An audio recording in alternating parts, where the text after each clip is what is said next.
Yo, what is going on, everybody? Welcome into another episode, video, podcast, whatever you want to call it. What's up, everybody? We are joined by special guests. We got Cardinal Rule, aka Joe, and we got Justin, aka Mythic. What's up, everybody? Let's go ahead and do the round table. Mythic, how you doing, man? Cannot complain. Not much going on in the NFL. Something just dropped, though, so there's a lot to talk about. I'm excited, man. How are you guys doing? Pretty good. All right, Joe, how you doing, man? I'm doing good, man. Another day in paradise. Every day above ground is a good day, like they say. Absolutely. Well, let's dive into it. We got a lot to talk about right now as we are sitting about, a little over 2 weeks away from the start of the NFL draft, which is pretty exciting on its own.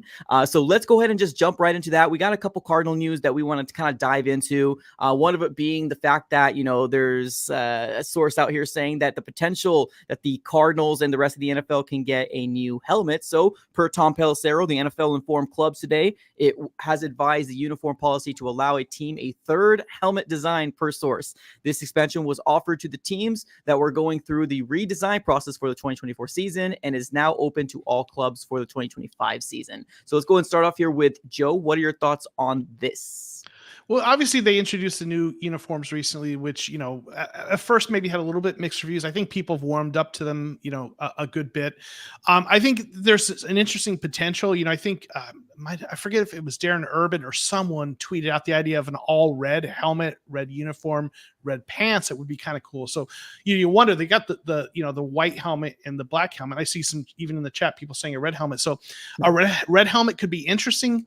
One part of me says, they might not want to kind of throw, they might decide to stick with what they've got. They've already done a lot of change to the uniforms, but at the same time, it's like, well, that's a chance to make money, right? You're going to sell those new helmets, right? And so any chance to earn a little extra cheddar, right, they might do. So, I'm here for it. I think it's cool. Let's try something new. And if it doesn't look great, then you nix it. But I think it will happen? I lean towards thinking it won't more than it will, but it's a possibility. All right. Mythic, what are your thoughts on this? Do you like the idea of a red helmet? I like it, and I've seen so many designs like from other teams. Like the Saints have like a white on white concept, the Panthers with blue helmets. Like a lot of these concepts do make sense. And the key thing is 2025, but the Cardinals have so many opportunities. I'm kind of leaning with Joe with the no. I don't think the Cardinals are going to reiterate anything. Like we just got brand new uniforms, brand new helmets. But the ideas of an all red on red or throwbacks, which I don't think people are really talking about, but throwing it back to like the flag state with the white helmets, like there's potential. There's potential. Or the red on red. Like there's a lot of things the Cardinals can do.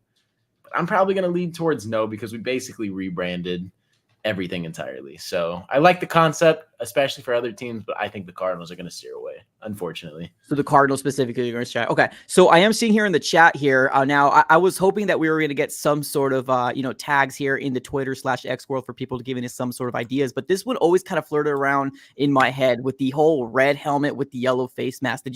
What are your guys' thoughts on this? Now, I don't think the Cardinals are going to do this, but what are your guys' thoughts on this pretty sweet helmet? Let's start off with Joe. I do like it. I mean, there's something about the, obviously the face mask, the being kind of yellow, kind of points towards the idea of the beak, right? You know, Yep. For me, if you're gonna go with this whole motif, go all in and give me a little black around the ears and something to kind of emulate the Cardinals head. Or at least see what that looks like, or something black in there as a highlight. But I like it. Yeah. Perfect. It kind of looks like the old Redskins helmet. Yeah, kind of a little bit. It kind of does. It's just different shade of red, but it kind of looks like the exact same thing, which is a different shade of red. Yeah, that's fair. Yeah. I don't know how I feel about it. It's like something about the yellow kind of throws me off a little bit. I like the red concept. I don't know if you throw a white face mask on it, if it looks any better, but I don't know. It's not the worst. I like the red. No, that's fair. I mean, they did, like you guys just said, that they did just rebrand here. It kind of made the helmet look really cool with the little specks in it here. And I have the helmet here that's on display, and I really, really do love it as well. So, all right, well, let's talk about here. Let's move on over to the latest, I guess, report/rumor that I want to kind of dive into here today, because one of the biggest things that the Cardinals are in the headlines for is the fact that the Arizona Cardinals you're in the 4th overall pick. You are a potential trade back option because there could be 4 quarterbacks taken 1, 2, 3, 4. So there was I guess let's call it a rumor more than anything, but it is coming here from JPA Football, and it says this: rumors, the Cardinals are seeking 3 first-round picks to move down from number 4 per Armando Salguda. If they can't get that, my guess is that they'll stay at 4 and draft Marvin Harrison Jr. Let's go over here to Justin here real quick. What are your thoughts overall? Do you think the Cardinals will trade back? Do you think it's realistic the Cardinals can get 3 first-round picks? It's a lot I'm throwing at you, but go ahead.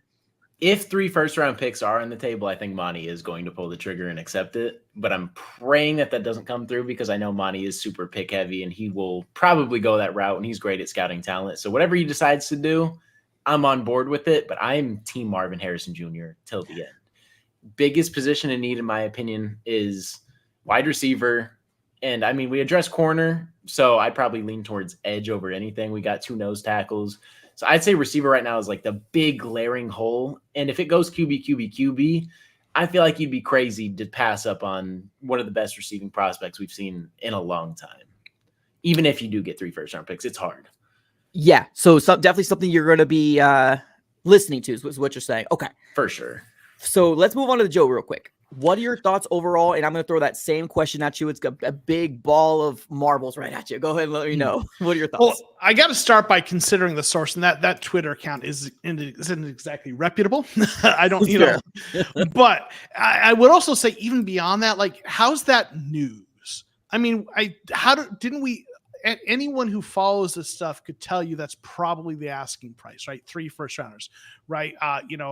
If we're talking Minnesota, 11-23 in next year's 1, right? And in this situation where you're expecting quarterback, elite receiver prospect on the board, and the last quarterback that everyone thinks is in those first 2 tiers of quarterbacks, right? Then you're going to the Bo Nixes of the world that most everyone thinks after McCarthy, who's probably that 4th quarterback. It's a huge drop off. You're in this pivot point, right, where there's tons of leverage, and whoever wants that quarterback has to talk to you, because even though people know the Cardinals aren't going quarterback, if you're Minnesota and you pass on it, then someone else comes up and takes it, does business with us, right? So there's a huge amount of leverage there. So of course they're going to ask for the moon. And when you've got a prospect like Marvin Harrison Jr. on the board, you should. And so it puts Monty Ossenfort in an optimal position, because everyone knows there's a player he covets there. So he's not going to be moved off of it easily. Everyone knows that's the last quarterback in those first 2 tiers, and everybody knows a couple of teams that want it. So of course he's going to ask for the moon. Now, what do I think is going to happen, and what do I think they should happen? What should happen? I think it's like 55-45, stick and pick at 55% chance, 45% trade back. Right. A couple weeks ago, I would have flipped that, but it feels more like the momentum is stick and pick. But I think he's going to listen. And even if he has an idea he wants to stick and pick, that could change draft day if the right Godfather offer comes. True. Through, right? Now, what do I think he should do? I'm okay with 2 scenarios. Sticking and picking with Marvin Harrison Jr., I will not complain about that a bit. I think he's great. I agree with everything you say about him as a prospect. But I do like the other 2 receivers a lot as well. And I think any other year, either one of them would have been a top 5 pick, overall number 1 receiver, and has the potential to be a Pro Bowl caliber. I'm okay with any scenario where Monty Ossenfort gets one of those 3 receivers. I'm not going to be grabbing the pitchforks and torches. If he does a trade back and the trade back up, that's the scenario we've talked about a lot. Right. I can live with any of those 3. If he doesn't get one of those 3, I still believe in Monty and what he's doing, but I'm going to be like, oh, come on, man. You know? Right. But yes, I'm not taking anyone ahead of Marvin Harrison Jr., but I can live with a trade scenario that gets extra capital as long as you get one of those 3. Love it. All right, let me go ahead and give a huge shout out here to my guy, Carl N. $10 dono. He says, a diamond in the rough for the Cards. Kyrie Jackson, cornerback out of Oregon. Trust me, his stats aren't much, but he balled out his last season, and his measurements are very intriguing. Your guys' thoughts here on Kyrie Jackson, cornerback of Oregon. Do you guys know him very much? Do you not know him very much? Let's start off here with Justin, and then we'll move on over to Joe. Kyrie Jackson is one of the corners that I do like a lot, and I kind of grade him as like a 3rd round, like way in the beginning of the 1st round talent. And if the Cardinals can snag him, I'm not going to be mad at it, because as it stands right now, we have one outside corner in Sean Murphy-Bunting that we're comfortable with. Antonio Hamilton signed with the Falcons. Marco Wilson is gone. We have him and Garrett Williams right now. Garrett Williams, we're more comfortable running him in the slot. Sean Murphy-Bunting, we still need someone else to pair alongside him. I don't know if Kyrie Jackson necessarily is going to come in here and be a year 1 starter for this team, because I believe he's 24 years old as it stands. So you'd like him to progress a little bit faster because he is up there in age, but I have him graded as a 3rd round talent. I wouldn't be mad if the Cardinals dabbled in. And we got 3 first-round picks. Perfect. Joe, what are your thoughts? Yeah, if you follow, the Bootleg podcast, Brett Coleman stuff, they love Kyrie Jackson. That is that next tier of cornerbacks in day 2. Like Justin said, kind of a 3rd-round pick. I think he could slip in the back in the 2nd round because people kind of like him, but he seems like a day 2 pick. For me, if I don't get one of those first couple tiers of cornerbacks that are 1st round, early 2nd round, that's the guy I like best. So he's a good fit, obviously at Oregon, he's a little bit long, so he's a lot of people really like him. Again, I think you might have to go late 2nd round to get him, but he might be there with our 1st pick in the 3rd round. Now, I did a video last year's draft going into that, looking at Monty Ossenfort's draft strategy. And there's this chart I put together that looks at the Patriots' history of where they took certain positions. Mm-hmm. And they really like taking cornerback 2nd round. And they take a few 3rd round as well. And obviously that's the strategy Monty will probably employ. So, as much as a lot of people think, Cardinals need a cornerback in the 1st round, maybe pick 27. I think they're actually more likely to take a cornerback at pick 35 or maybe in the 3rd round. And as much as we need an outside cornerback, I think they believe in their ability to find a guy who they can develop in that 3rd round. So if they wait there, that's the guy to look at. Another name that they've had to visit is Andrew Phillips from Kentucky. I like Jackson better, but I pay attention to who they've met with at the combine. I keep a list, right? And Phillips is a guy to look at, but absolutely, I like Kyrie Jackson a lot. If you're waiting to late day 2 for a cornerback, that's the name I like too. 100%. No, I agree with you guys for sure. But both great takes. Let me go ahead and just kind of chime in on this before we move on over to the next topic here. My take in this whole situation, I think obviously in my channel here, most people already know kind of how I feel. I do love the idea of Marvin Harrison Jr. And you would literally have to pull that 4th overall pick away from my prying fingers to, move out of that spot. At the end of the day, it's kind of how it is, right? And I said this multiple times, the Arizona Cardinals don't need to do this. We don't need to. We got 11 picks this year. We got 6 picks in the top 100. We do not need to do this. Does the Vikings need it? Maybe, right? There was a tweet that came out that ended up saying, I'm not sure if you guys saw it, but it was from the Purple Persuasion, maybe some podcasts out there, but basically saying that the Vikings fans would be toxic if they don't decide to trade up to get themselves a quarterback. And I kind of believe that, because if you look at the NFC North over there, they got Love, they got Caleb Williams most likely being there, and then we got who's the next guy? That's also a name out there that I'm kind of just blanking on. Talking about quarterbacks in the draft, Drake May. No, I'm sorry. No, the quarterbacks in the NFC North. So we got Love, Caleb Williams, Jared Goff.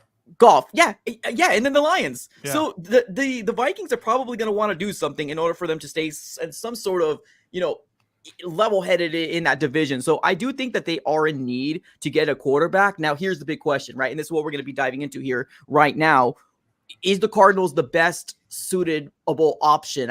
I think now that we're coming out saying we're for 3 first-round picks, we might not be the best option available right now. I honestly think that the Chargers might be best option for a Minnesota Vikings. I want to ask Justin first, and then we'll move on over to Joe. What are your thoughts here on what's the best, I guess, value the Vikings can go for? Because we want 3 first-round picks.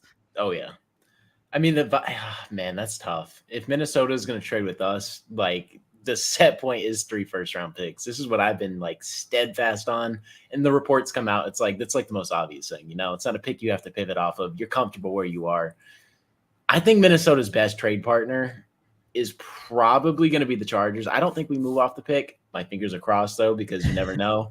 It's the NFL. It's unpredictable, but I'm just praying that we don't move off it. It's the Chargers. But if the Chargers and the Cardinals don't move off it, and that number 6 spot goes to New York and JJ McCarthy's on the board, Minnesota might not be able to trade up or get their quarterback, and they might be rocking with Sam Darnold. Joe, what are your thoughts?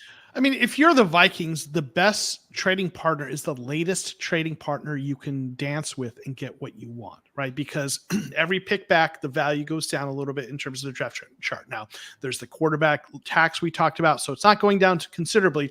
Like if you get the Chargers to trade, you might be looking at 11, 23, and a second round next year instead of a first rounder, right? And so it's still a discount.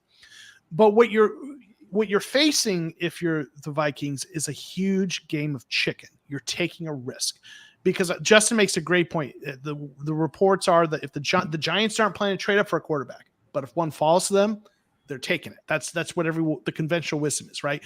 So if you are the Vikings, you've got like it's like that Spider-Man meme with everyone pointing, like there's like this 3-person standoff, right?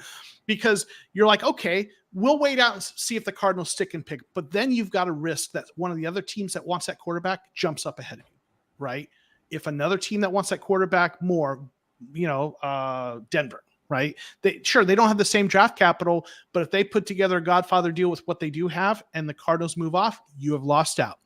So then you have to hope the Chargers, so you have to hope if you're going to bank on the Chargers, the Cardinals don't call that bluff. Right. So that's the risk. Do you believe that the Cardinals are going to stick and pick and no one else is going to make a good enough offer? If you believe that, if you are the Vikings and your intel tells you and you are comfortable with the idea that no one else is going to make the Cardinals a good enough offer, then you sit and wait for the Chargers. But you better hope you're right, because your fan base, the second you made that trade for that second first round pick, everyone knew what you were gearing up for, right? You were loading up to move up. And your fan base is going to be rabid if Sam Darnold, your starting quarterback, and you didn't move, right? That would be just a huge miss, right?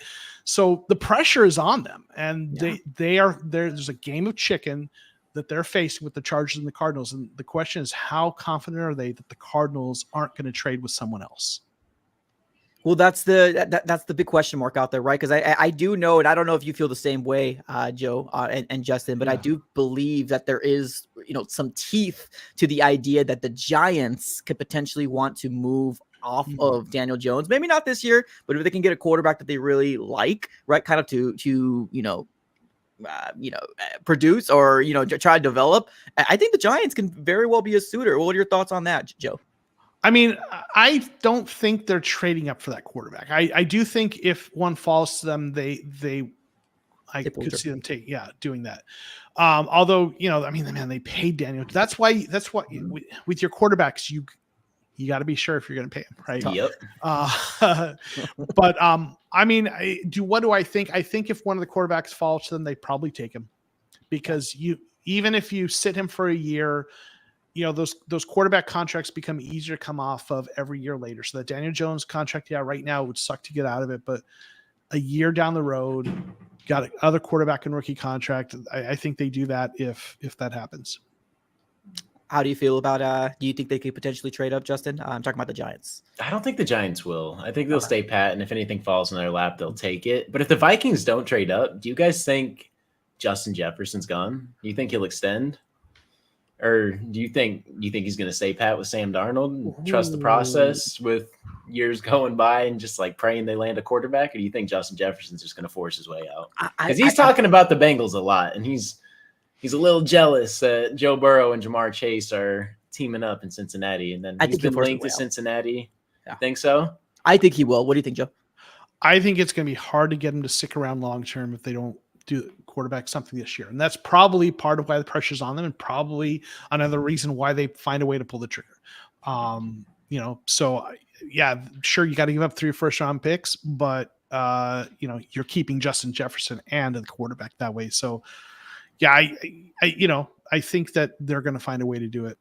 Their quarterback situation right now stands as this: Sam Darnold, QB1, Nick Mullins, and Jaren Hall. So yeah, it almost kind of seems like it's a no-brainer that they probably want to move up. Let's move over here to this contribution. We got Angel G saying we need to draft Jackson Powers Johnson with the 2nd round pick.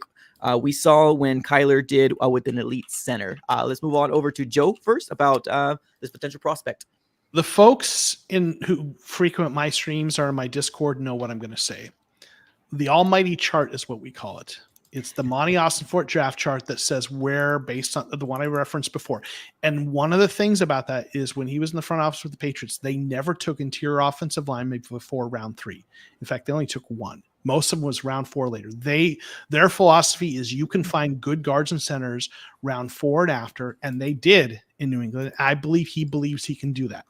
So I do not think they're going to use a premium draft pick on what by most people is considered non-premium position. And I get that an elite center is great, but whether you like it or not, NFL front offices rank positions or consider positions elite and non-elite. Tackle is elite, cornerback is elite, wide receivers elite, guard and center are not. That doesn't mean they're not important. It just means you can find good enough guys later. And if you can do that, if you can find a guy in the 4th round that can be a solid starter, you're much better using that 2nd round pick on a cornerback. That's a more important position. I tend to agree with that. What about you, Justin? I do too. I feel like we just have a ton of talent that are a ton of holes on this team that we need to fill with talent at different positions. I think it's a stacked edge rusher class. Corners, I love the corners in this draft. Receiver, I think it's stacked as well, which all 3 of those I'm targeting in the 1st and 2nd round if I'm the Cardinals over interior line. I mean, Haledi Froholt looked pretty decent at center. I'm not saying he's the long-term solution at all because I'm pretty sure he's 28, 29 years old. But I'm saying we pick up guards and centers in the 3rd, 4th round and evaluate the talent there. I think it's deep. I think there's no need to reach on a 1st round pick. And I think we just sit comfortably and address corner, edge, receiver, stay with those 3, maybe interior line, depending on who falls. But those 4, I say stay away personally if I'm the Cardinals. I trust money. Yeah, no, absolutely. I think we're all kind of in the same boat right now, too, in terms of we are in, we're allowing him to cook and we're allowing him to see exactly what he's going to do. I mean, so far he has not led us astray. And I think we really like so far what happened last year. So, all right, let's continue to talk about the draft because, like I said, a little over 2 weeks away. So let's talk about it. So right now in the 1st round, we got the 4th overall, and then we got the 27th overall. So we've talked verbatim. Right? In my channel, I'm pretty sure your guys' channel as well, about the first round pick. Let's talk about the 27th overall pick. Let's talk about that. Now, to me, I'm going to kind of pivot over here to you, Joe, real quick, just because I've talked to Justin about this before. I pitched an idea out there about the idea that the Arizona Cardinals could potentially trade up for a cornerback 1. I'm not sure if you saw this mock draft, and if you haven't, I'll try to look through my stuff, and I'll try to see if I can find it again. But basically what I did is I ended up getting Marvin Harrison Jr. at 4, and I tried to trade up. I think it was around 14 or 15 to get Terrion Arnold.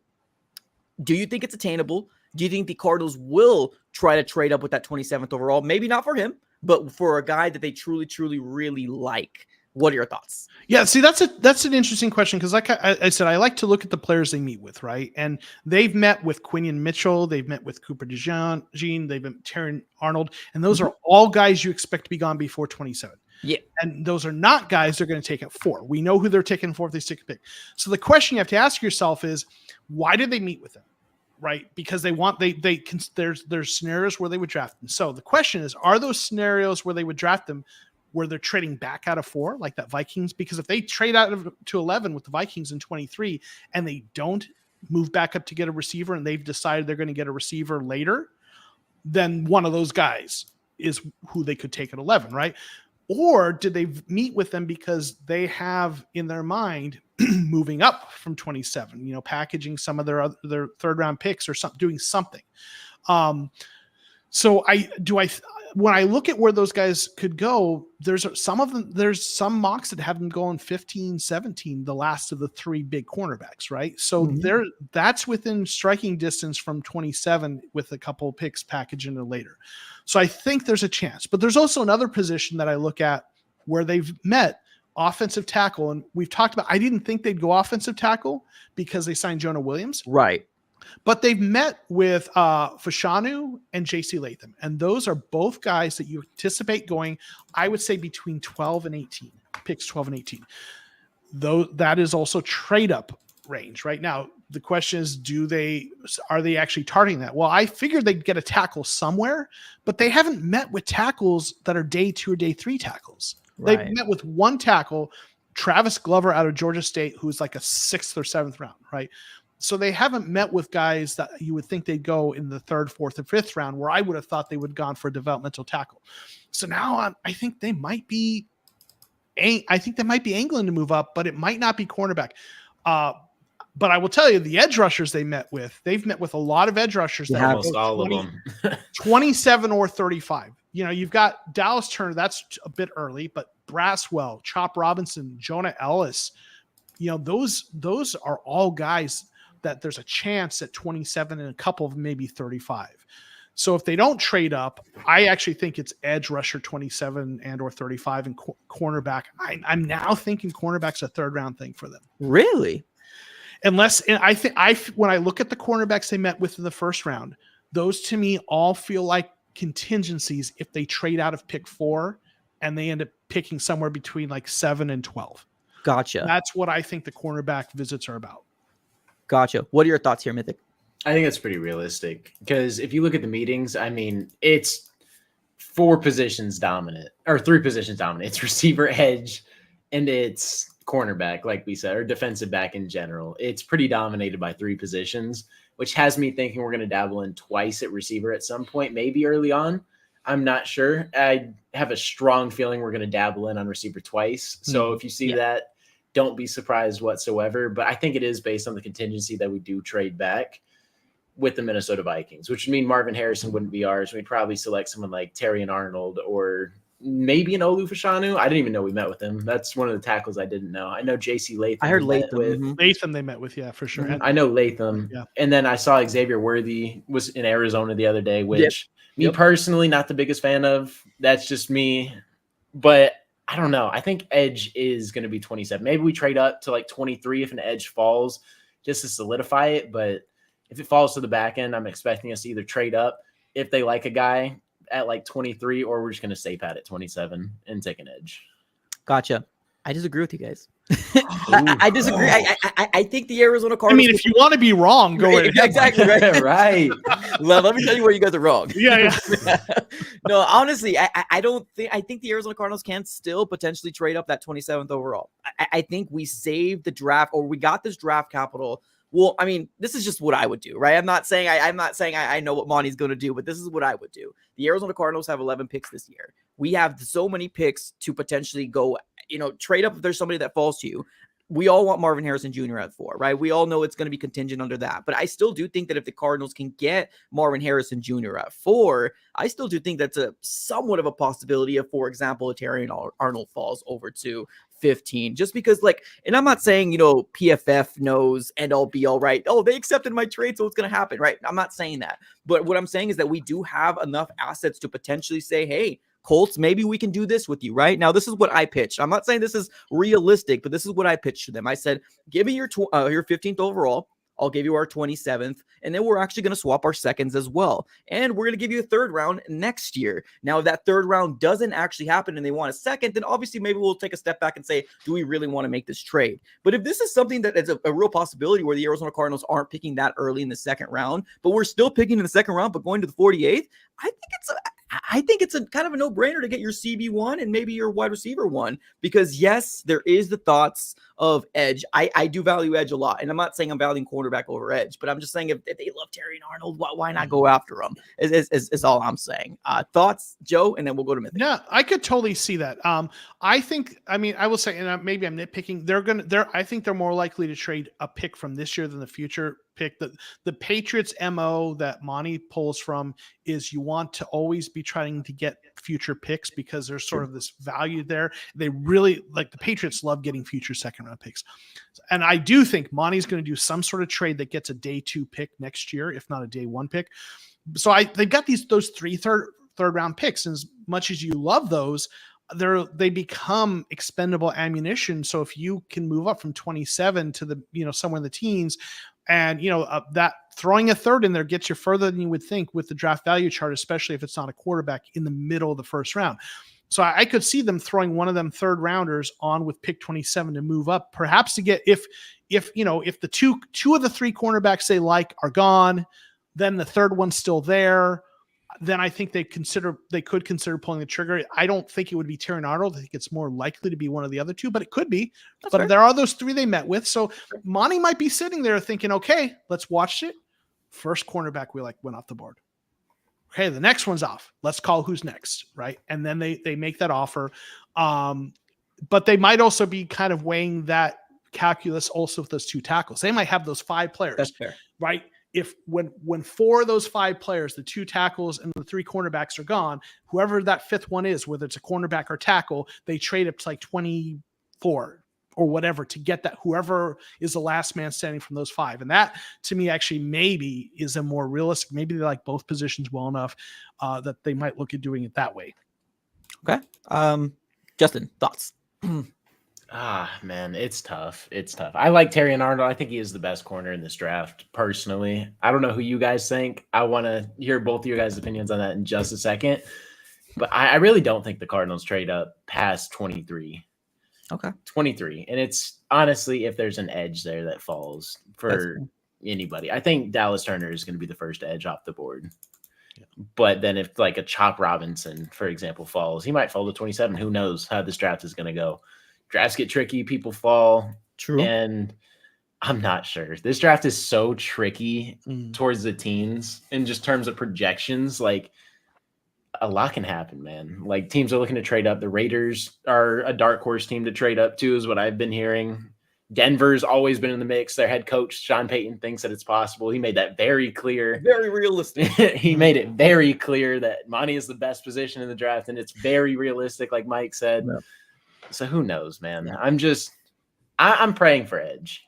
I'm not going to lie. I'm praying for edge. To answer your question, Mitchell and Arnold are my 2 best cornerbacks. What are your thoughts, Joe? I think Arnold is the chalk pick. He's the safest one. I think Mitchell maybe has more upside. Maybe DeJean has some intriguing upside. Yeah. But if you want the safe one who's most likely to be the best, that's Terry and Arnold. Maybe not quite the same upside as some of the others that are a little more boom or bust. All right. Perfect. All right. Let's talk about this real quick. All right. We kind of talked about cornerback. Let's talk about edge. A big need for the Arizona Cardinals. I'm not sure if you guys heard, but Myjai Sanders was, I believe, released from the Texans and nobody claimed him off the waivers, which is very unfortunate. I really like Myjai Sanders when we drafted him. It was another Steve Keim pick that doesn't seem like maybe might not work in the NFL. He still can. We don't know. But what are your guys' thoughts on, I guess, Myjai Sanders in general? Do you think he just didn't get an opportunity or just not it? Let's go with Justin first. I mean, you can't say it's an opportunity thing. He had 2 teams to prove himself, and if the talent was there, then he would have shined. It was like when Cardinals fans were telling me Josh Rosen didn't have an opportunity, and he was bouncing from practice squad to practice squad to practice squad to practice squad. Now, if you go look at the teams he's been on, it's probably 9 total teams now. I mean, Myjai Sanders has been on 2, but if the talent was there, he would be on a roster. And it is unfortunate, though, because when we did pick him at the time, I know weight concerns was a massive thing. And the pictures came out and he looked huge. And I was like, okay, I'm on board for this. We'll develop him 2 years go down the line. Maybe he'll turn into something. It was a 3rd round pick, I believe. We picked him and Cam Thomas. Mm-hmm. Yeah, man. Myjai Sanders, I was praying that turned into something. I really do like Myjai Sanders, but you can't say it's an opportunity thing because he's been on 2 teams already and both teams have made the same move. It's fair. Joe, thoughts?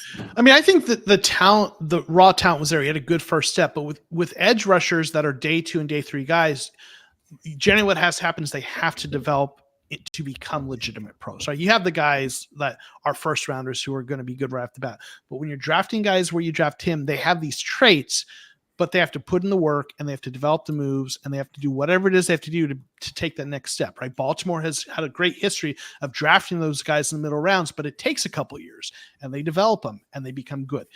So he had the talent, but somewhere along the way, and there were, the rumors were that it was more of an attitude thing than a talent thing. I don't know what that was or is, but that's what you hear. So if I'm speculating, it seems like for whatever reason, he didn't commit to doing what he needed to do to take that talent and develop it to be the kind of player. Now, he still could. He's young. Someone's going to pick him up and put him on their practice squad, and he still might end up becoming a good player on a roster somewhere. And sometimes kids need to grow up a little bit and they need to get, have the world kick their butt a little bit before they figure stuff out. Yeah. So I hope that happens for him and that he has a good career. But yeah, there's something just didn't click in 2 places. So something needs to change, or he's going to be out, not going to have a very long career. And he's still young too. So yeah, anything can happen. He's 25. Yeah. Yeah, I agree with both you guys. Let's continue with the edge position here. Let's talk about the draft still. That's the mantra. We're going to keep this trend going. All right, the draft. So edge, who do you think is realistic at 27? I think we can all say we've done multiple mock drafts. I've probably done over 100 of them. So who do you guys think is realistic here at potential? Do you think it's edge? Do you think it's cornerback? Let's talk about the 27 just in general. If it's edge, perfect. Let's focus on edge. If not, who do you think is realistic at 27? Do you think the Cardinals will double dip wide receiver in the first round? Multiple questions thrown at you. Let's go here over with Joe, and then we'll move on over the Mythic. So if they do not do a trade, right, if they're staying at 27, I do think edge rusher is realistic, and I think you're looking at most likely. I think Latu, Turner, and Verse are gone by 27. All 3 of those guys. Yeah. So I think what you're looking at is probably one of 3 guys: Braswell, Chop Robinson, or maybe Darius Robinson. They've met with Braswell and Chop Robinson. Okay. Yep. I think there's a chance one of those guys is still there at 35, but not both. So I think that's possible, but I want to throw one other wild card because interior defensive lineman, Jerzon Newton, they met with. I think Byron Murphy II is probably gone there, but there are mock drafts out there on NFL.com and such that have them taking Byron Murphy II there. So I think it's either edge or interior defensive line, and it might be a situation like what I said with the tackles and the cornerbacks, where they've got a list of guys from both positions, and the best of those 4 or 5 guys that's still there at 27, whether it's edge or defensive interior line, they take whichever one the best is there. I don't think they go cornerback at 27. You're looking at Kool-Aid McKinstry and other guys. And I just think from there's guys you like just as much that might be their second round. Right. So I do think if they don't trade up, I do think it's either edge or defensive return line. I know we talked receiver. I agree with Justin. They're taking 2 receivers, but I think the second one, and if you look at the guys they've met with, right, the guys they've met with are late day 2 or day 3 guys. So I think it's first round and someone later. Yeah. All right. Justin, what are your thoughts on 27th overall? Do you agree it's interior defensive line or edge? I do. I really do. It just depends how the board falls. And if Newton or Byron Murphy end up falling in this second round, I mean, we have a high pick too, which they're ranked to be middle or late first round picks, but I could see them dropping. And then if that's the case, I see the Cardinals dabbling in on that with no hesitation on Byron Murphy or Newton. But I think the pick, it's probably Chop Robinson. If anyone falls, that the Cardinals would probably be most interested, if I had to take a guess, is probably Chop Robinson, just if we stay pat at 27. Mm-hmm. So that's what I'm going to rock with, is Chop Robinson 27, and then just Marvin Harrison at 4, and don't overthink it. Can I throw another edge rusher? Because I think there's a chance they take 2, or that they wait a little later. And there's a specific guy, and I tweeted this out. So ESPN had this article by one of their guys that looked at they went through the draft, and the best player at X trait, right? They went across positions, best at scrambling, best at this and best at that. And the one they had this one that was the best at running stunts, pass rush stunts, right? And they had Gabriel Murphy from UCLA, who the Cardinals have met with, who's projected to be kind of like a third round, maybe into second round. And in their write-up about that, they compared him to his play style of Kyle Van Noy, right? And I tweeted this out that I think that's why they met with him, because Kyle Van Noy, that comp is what they've been trying to do with Zaven Collins, a guy who's kind of an inside linebacker, kind of an edge, does both, can run stunts. That's what they've been trying to do with Zaven. So I see a world where, okay, Zaven's kind of near the end of his rookie deal. They may not necessarily look at extending him. And then they bring in Gabriel Murphy, a third rounder who fits what they're trying to do with Zaven, and have him be the Zaven Collins replacement in a year. Mm. And they still could do that, like the prototypical, pin your ears back, go after the quarterback, edge rusher, like Chop Robinson earlier. But man, I am increasingly feeling like if there's a player after the first round that I would be most wanting to put a bet on that they take, I got this weird feeling that it's Gabriel Murphy. So I'm throwing that out to the universe so that if they do, you all can say Joe, right? So we'll see. But it just makes sense with what they're trying to do schematically and everything. And a guy they met with there, who's kind of a third round kind of player, and they've got multiple third round picks there. Perfect. All right. So just to go and recap, you said for the 27th overall, you think if you're going to be a betting man, you would say what again? Just to kind of put it out there. Edge or defensive interior line, more likely edge, but I could see DI.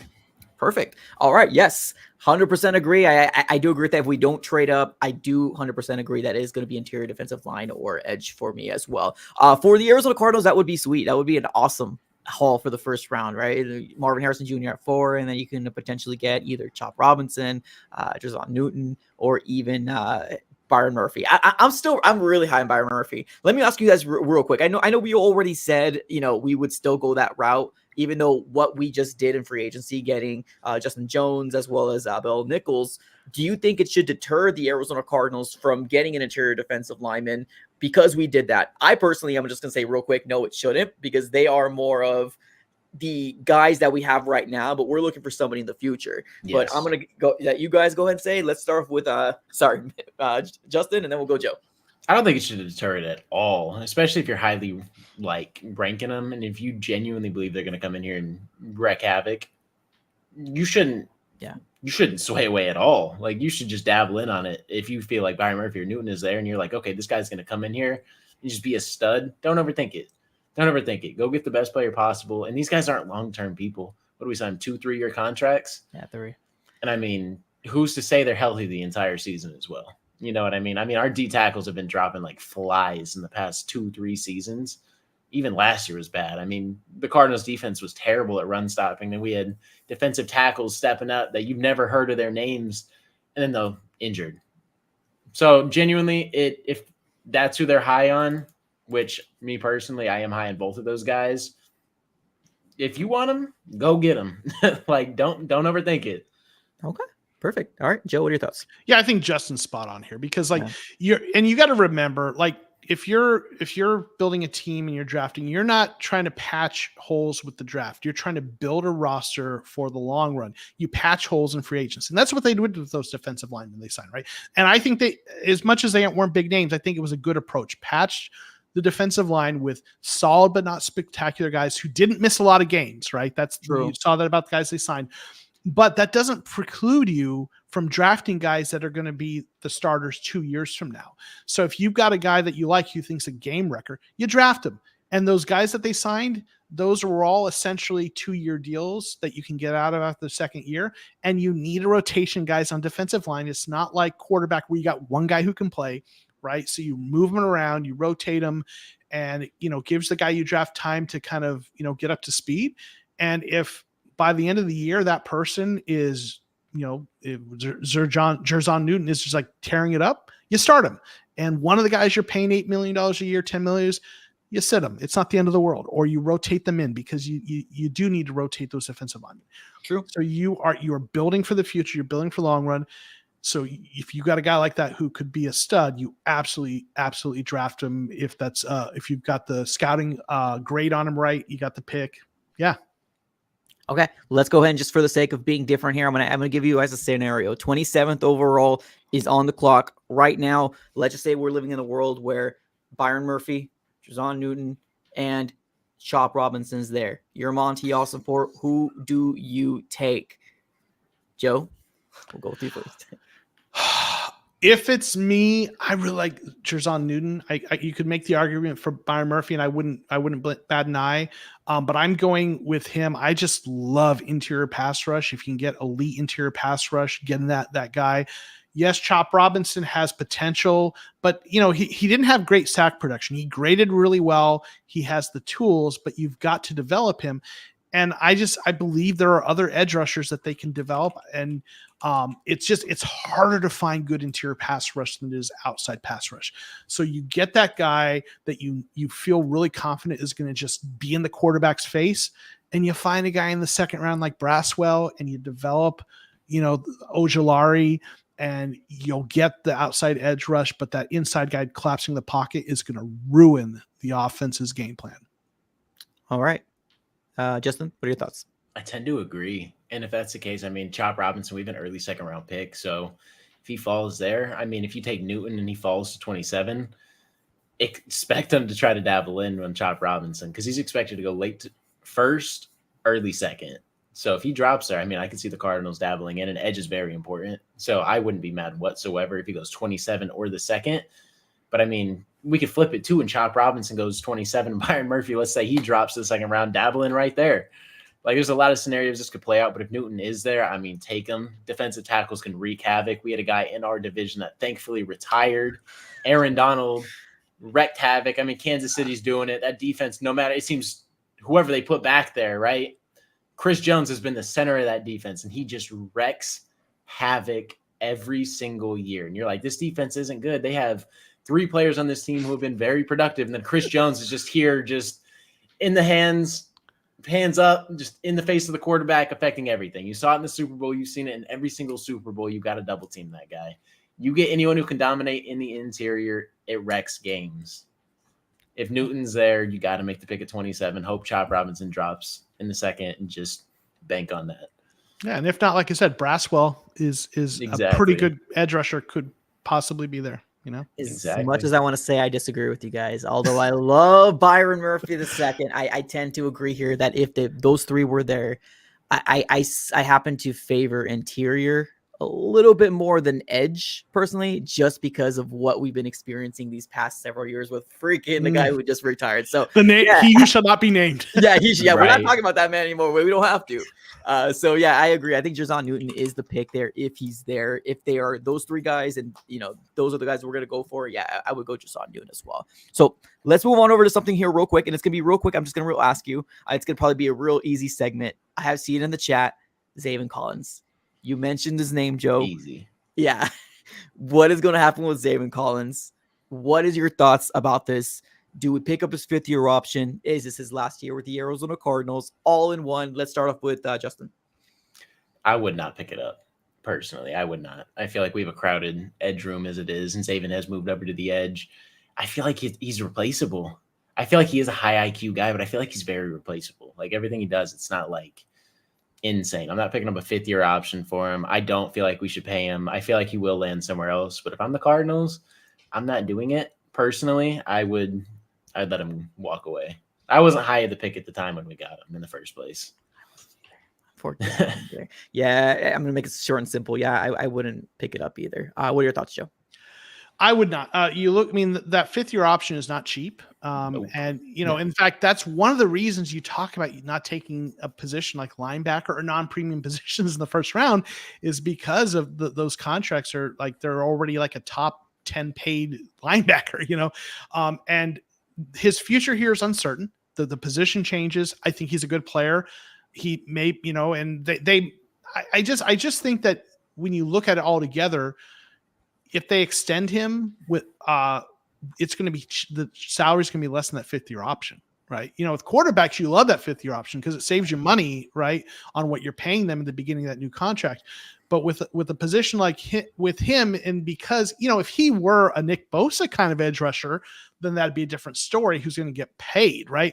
But he's been an experimented edge rusher. And is he really supposed to be a Mike linebacker? Well, maybe he fits that style of edge rusher they want here, but he hasn't produced at the level to earn the kind of contract that would make that 5th-year option a discount for them. So no, you don't pick up the 5th-year option. If you like what he's doing in the new role, you try to sign him to an extension at a value, but you don't load up the Brinks truck for him at this point at his career. And this is someone who likes him as a player. That's fair. Okay, perfect. All right. Well, we did this whole podcast, and we're not leaving this podcast without doing what everybody in the chat hopefully wants, or at least I saw a comment or two. We're going to talk about the wide receiving position. We all know Marvin Harrison Jr. is the guy we want it for, but that's not all we want to talk about. I want to talk about who the Arizona Cardinals are going to potentially double down in getting in this year's draft. Who do you think are some names the Cardinals could potentially, go after? Like Justin said, I ended up retweeting, I believe it was Tyler Drake from 98.7 FM. He ended up putting out the fact that Xavier Worthy was here yesterday, and I know he's not so high on him. I like the idea of him. It's just obviously not at 27. If he falls, then maybe we can humor it. But I like the story. I like the speediness. He's not 5'7". He's a 6-foot guy that's really, really fast. I love the idea. I get it. It might be a crowded wide receiver room, but I still do think the Cardinals double down in this draft with the second wide receiver. Who do you think that wide receiver is going to be? And what round? It doesn't have to be the specific. Like if you think it's 3rd round, don't tell me the 2nd, 3rd. No, just say 3rd round. That's completely fine. All right, let's go ahead and start off with Justin, and then we'll move on over to Joe. I don't know if we met with this player, but this is someone who's like always had my eye as soon as I turned in. Xavier Legette. I love everything about his game. I feel like he would be everything that we need in a receiver. And then if you compare him and Marvin Harrison Jr., you get a Greg Dortch and a Michael Wilson on the outside. Like you have tons of talent. I feel like Brendan Rice is realistic. I feel like Jacob Cowing is realistic as well. And I don't know. Xavier Legette is just that guy, in my opinion. I don't know how realistic it is because we didn't even meet with him in the first place. Right. I feel like Jacob Cowing is very realistic out of U of A. I don't know the other receivers that we met with. I believe it was Jacob McMillian. Yeah, I can tell you real quick. Right. The receivers we met with, in addition to the top 3, right? We met with Jalen McMillan, you mentioned. We met with Xavier Worthy. We met with Brendan Rice. We met with Jacob Cowing. And we met with Marcus Rosemy Jack Saint from Georgia. Those are the ones I see reports of. So, yeah. What are your guys' thoughts on Xavier Legette? That's probably the guy that I would want the most outside of Marvin Harrison, obviously, or Rome Odunze or Malik Neighbors, because those are going top 10, in my opinion. All 3 receivers are going to go top 10. Right. Don't mind. I'm going to jump on this first, Joe, and then I'll let you. I like him as a player, truly. It's just I think I kind of gotten to the point, especially how long I've been doing this, that I don't want to fall in love with the prospect that is not a potential. Can he be an Arizona Cardinal? And I just like, if we do go out there, he's probably going to be that 27th overall. And I think we all kind of already talked about that. It most likely is going to be interior defensive lineman or edge, unless the Arizona Cardinals or something crazy happens and he falls to the 2nd round, which in the later part of the 1st round, whether you talk about the Bills, whether you talk about maybe the Ravens, there's going to be a run on wide receivers, and we can potentially see him get taken off right there. So I don't want to fall in love with the idea, although I love him as a prospect. I think that would be crazy. That would be an amazing thing. Like I'm not against it. It's just I just don't think it's realistic for him to come as an Arizona Cardinal. But yeah, I don't want to fall in love with the idea of it. So I like him as a prospect, though. I'll go ahead, Joe. So, okay, within the context of what the Cardinals are doing, right? You're going, what we anticipate is elite receiver in the top, wherever they end up taking one of those 3.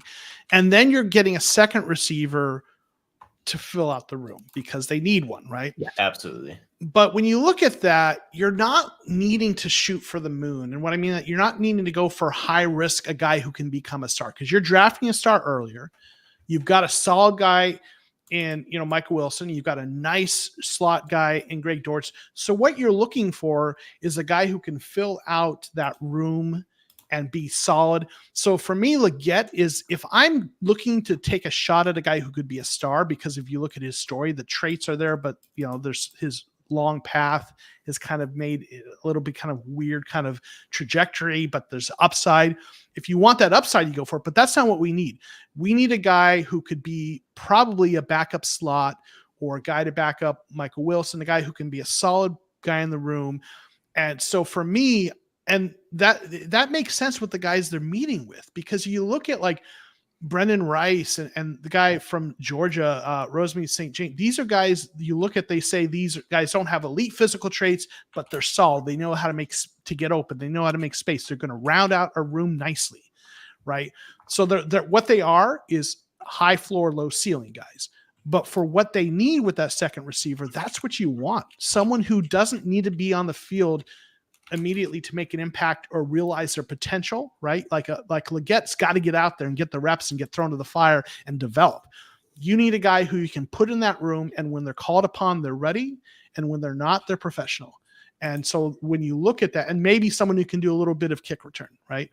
And all the guys they've met with who are day 2 and 3 receivers all kind of fit that description. So I'm not going after Leggett based on what the Cardinals need for their roster. Because you would have to, you would have to pick him up pretty high in the, and that's true. And then also you're stunting the development of Michael Wilson as well, which I'm very high on. I really do hope he can get that second year under his belt. So I really like Michael Wilson. And if we did get a Leggett, it's kind of kicking him out there to dry. So to me, I'm going to stick with, I guess, what we know who we met with. Realistic, I think third round. I think third round. I think it's maybe the last one. I know I said I'm not going to be specific, but I think maybe the last third round pick that the Arizona Cardinals have. And I think Brendan Rice might be a good story to potentially say, hey, 49ers, we got your legend's son on our side. That'd be kind of a good storyline. Yeah. Jacob Cowing, definitely realistic as well. I know that the McMillan was a name that was thrown out there, I believe. Was it yesterday or 2 days ago? Yeah, recently. Oh, recently. It was pretty recent. Yeah. I do like him as a prospect, but I feel like if the Arizona Cardinals, I think Brendan Rice would be the most idealistic and more exciting thing for me, because imagine the Cardinals getting their number 1 wide receiver, getting an interior defensive dog, and then maybe getting a quarterback or whatever they do in that second round. And somewhere in that third round, we get some more people really good, but then we get Brendan Rice to end the third round. That'll be exciting as it comes, man. You don't have to throw him out there into the fire real quick because you got Michael Wilson. So let's see if Michael Wilson can stay healthy. And if he's not, man. Let me throw a theory out there that I kind of had on one of my last live streams. Because you look at it, like some of the receivers they met with, like, you talked about Brendan Rice. I mentioned the guy out of Georgia a couple of times, Marcus Rumsey. Those guys are more like Michael Wilson, not elite physicality, but decent, get open. They are more like, they're the bigger receivers. But then you've got Coing, who's a little smaller, right? And more of a slot guy. And part of me wonders, because they're so different who they've met with, I wonder if what they're looking at is who they take with that second receiver is contingent on which of the first 3 they get, because Neighbors is smaller and Yak, right? So if you get Neighbors, and he's not small, he's 6 foot, but he's smaller than the other 2. If you get him, then maybe you follow that up in the third round with a Brendan Rice, who's a little bigger. But if you get Marvin Harrison Jr. or Rome Odunze, both who are very big receivers, maybe you look at Jacob Cowing to kind of more complement that room a little better and be the slot guy, kind of backing up, Greg Dortch. So part of me wonders if which one they take depends which of the 3 receivers they get. That's fair. That's a fair assessment. Yeah. So Jacob Cowing is 5'11", 175, 148 yards, 13 touchdowns. Let me ask you guys real quick. We're hitting the hour mark right now. I think we all love Greg Dortch, but do you think there is a potential that Greg Dortch might find his way to, maybe not on the bench, but like, let's say, for example, like if your theory is correct, if we did get a Jacob Cowing, he can be that slot guy for the Arizona Cardinals? Or do you think Greg Dortch is a shoo-in to be the slot guy for the Cardinals? Let's start off with Justin. I think he is. For sure. I mean, they don't trade Rondo Moore for nothing. Greg Dortch, I feel like, is one of Kyler Murray's favorite, at least trusted targets. I mean, it was Trey McBride, and then it was Greg Dortch until the final game. Then Michael Wilson finally started getting targeted. But I feel like Greg Dortch is solidified, personally. All right. Joe? Yeah, I think Dortch has earned that. Even though, you mentioned that, Cowing is a slot guy who fits that profile. That does, I don't think he'd come in and earn that job over Dortch. We've seen what he does when he's performed. But what he is he's depth. Get him in there, maybe get him some snaps.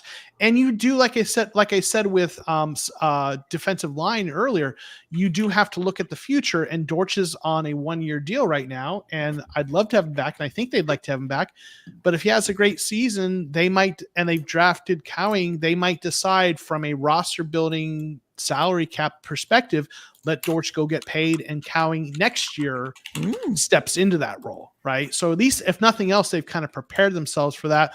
And that's the same thing with Gabriel Murphy. I said at edge with Zaven, right? So you're always preparing yourself for contingencies if you have to replace a guy.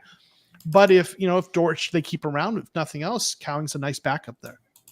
You mean we have a general manager that's preparing? What? Right. Crazy. All right, y'all. We have hit to the hour mark. If you guys haven't done so already, do me a huge favor, smack up the like button. Do it for the algorithm. If you guys do not already follow these two gentlemen, we got the Cardinal Rule, and then we got Mythic AZ. So definitely go ahead and shoot them a subscribe here on YouTube. If you guys want to go ahead and shout out your Twitter, anything like that, let's go up with Joe, and then we'll go with Mythic. Yeah, you can find me on Twitter. It's at it's a kind of a funky spelling of my name, Jokomo13, Jokomo 13. You can follow me there at Twitter, and obviously check me out in the Cardinal Rule on YouTube. Perfect. All right, Justin. If you want to check me out on YouTube, you can at Mythic AZ, as you guys see right here. My Twitter and Instagram are basically the same, or my X. My X is I'm Mythic AZ, and my Instagram is It's Mythic AZ. If you guys want to check me out, those are the places. I would appreciate it. All right, y'all. We're going to go ahead and close up shop. Appreciate y'all for tuning in as always. Have a great rest of your day now. Go Cards.